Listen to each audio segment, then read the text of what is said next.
સુરત શહેરની હવા ઝેરી બની રહી છે। ધુમાડો ધુમ્મસ ભળી જતા શહેરમાં પ્રદૂષણ વધ્યું છે। છેલ્લા કેટલાક દિવસથી હવામાં પ્રદૂષણ વધી રહ્યું છે। સુરત શહેરનો AQI 2050ને પાર થઈ ગયો।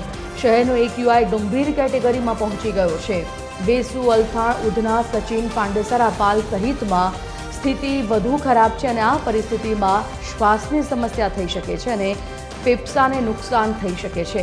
અસ્થમા, શ્વાસમાં તકલીફ, કફ, ખાંસી, એલર્જી જેવી સમસ્યામાં પણ વધારો નોંધાઈ શકે છે। પ્રદૂષક કણો લોહીની નસોમાં બ્લોકેજ પેદા કરે છે, જેના કારણે હાર્ટ એટેકનું જોખમ પણ વધે છે। એવામાં પ્રદૂષણના કારણે થઈ શકે છે લાલ આંખ, પાણી આવવું। બાળકો અને વયસ્કોને વધારે આ નુકસાન થઈ શકે છે। સુરત દિવસે ને દિવસે વિકસી રહ્યું છે।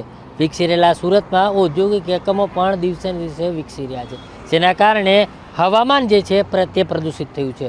સુરત શહેરના હવામાનની વાત કરવામાં આવે તો ધુમાડો અને ધુમ્મસ બંને ભળી ગયા છે અને તેના કારણે શહેરની હવા જે છે તેમાં પ્રદૂષણ ફેલાયું છે અને તેથી જ સુરતનો AQI 250ને પાર થઈ ગયો છે। આ પરિસ્થિતિને હવાની ગુણવત્તા ગંભીર કેટેગરીમાં મૂકવામાં આવે છે।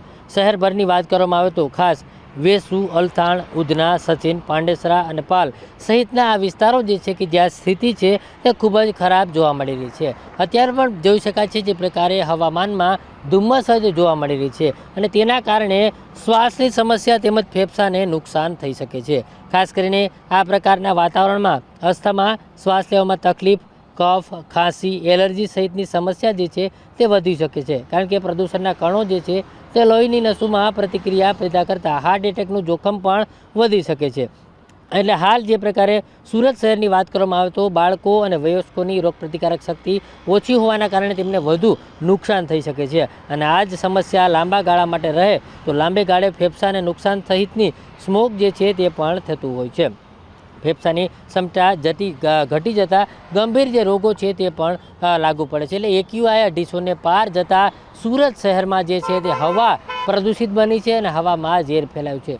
એકંદરે કહી શકાય કે સુરત મહાનગરપાલિકા હાલમાં જ એવોર્ડ લાવી, પરંતુ અત્યારે શહેરને સ્વચ્છ અને સુરક્ષિત રાખવામાં ક્યાંય ને ક્યાંય પાલિકા જે છે તે પાછળ ગઈ હોય તેવું સ્પષ્ટપણે લાગી રહ્યું છે, કારણ કે જે પ્રકારે હવામાં પ્રદૂષણ ફેલાયું છે અને તેના જ કારણે હાલ શહેરની હવા જે છે તે અનેક અલગ અલગ વિસ્તારો છે કે જ્યાં પ્રદૂષિત બની છે। ત્યારે હાલ જે પ્રકારે આ હવામાં ફેલાયેલું જે વાતાવરણ જે છે પ્રદૂષિત થયું છે તે ક્યારે દૂર થાય તે જોવાનું રહે છે।